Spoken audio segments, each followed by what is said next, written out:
First of all, I really should be calling you Sensei, shouldn't I?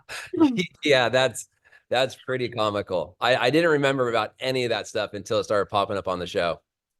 So good. Sensei, congratulations. Like, Thank you. what a phenomenal effort. Like, looking back, how do you feel about your experience and how you did?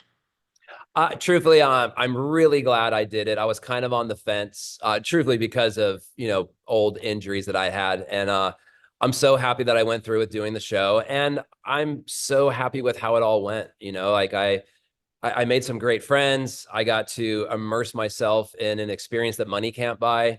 Yeah. And I'm really happy with how it all went. Now, you unfortunately had to leave under medical withdrawal. And what I found so interesting about the episode is that it really came straight after you just told Brody that you didn't want to come this far and then go home. So how did that feel? I mean, it was definitely a bum out. I really wanted to see myself to the end. I think at that point in the show when I got hurt, I was about 48 hours from the end of it. Yeah. But on the flip side, with all the issues I have with my body, there is 5 different things that could have happened in the first day that knocked me out. I mean, I could have hurt my neck because I have a fusion and 2 discs replaced in my neck when I got dumped into the ocean from Billy. So I'm pretty content with how it all went. I would have loved to have gone all the way to the end, but I using the word I had a great time, isn't it? But I'm very proud of how I showed up and the experience that I had. I'm proud of you. It was clear mentally when you were told that you had to medically withdrawal that you didn't want to leave, but physically, like you couldn't go on.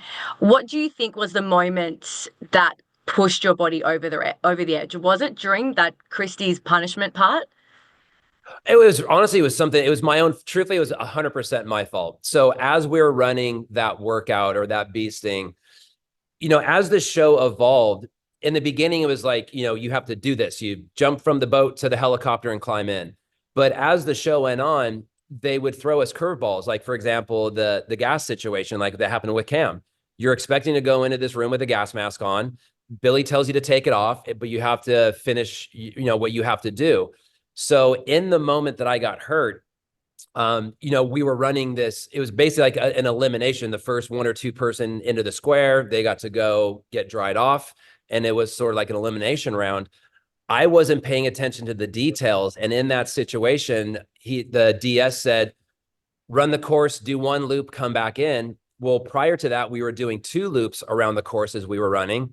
I Yeah. wasn't paying attention to the detail. I did 2 loops. I fell on that second loop on that little cable speed bump looking thing. And that's what cost me moving on, was not paying attention to detail. Now, listen, I'm sure your wife told you that as well. Yeah, absolutely. The crew often referred to you as Sensei. How did that make you feel? Like, that's going to make you feel pretty proud. You became like a leader and example for these guys.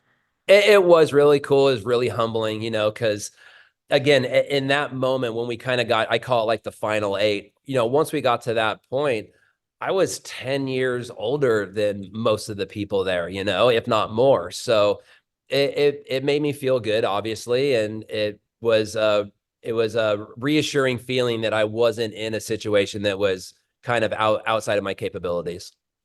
Sensei nickname going to be now at home as well, or are we done with it? Yeah, I highly doubt anyone in my house is going to call me Sensei. And lastly, Harry, as the episode showed you leaving, you could hear Saf saying that some of the best soldiers have to leave because of injuries and kind of like out of their control. How did that make you feel to have them obviously see you as one of their best soldiers? It was truly, truly flattering. I mean, what those 4 men in their career path as, in the military, I mean, their bar is set so high, let alone anybody that signs up for, active duty military in general.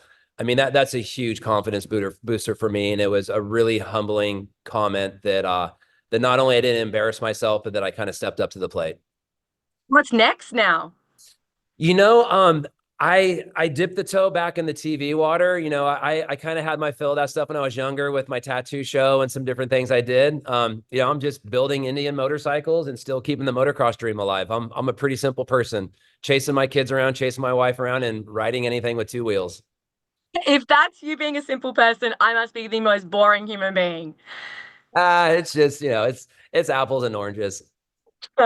Well, Carrie, it's always a pleasure to speak to you. I really appreciate. Thank you so much. I really appreciate that. It means a lot.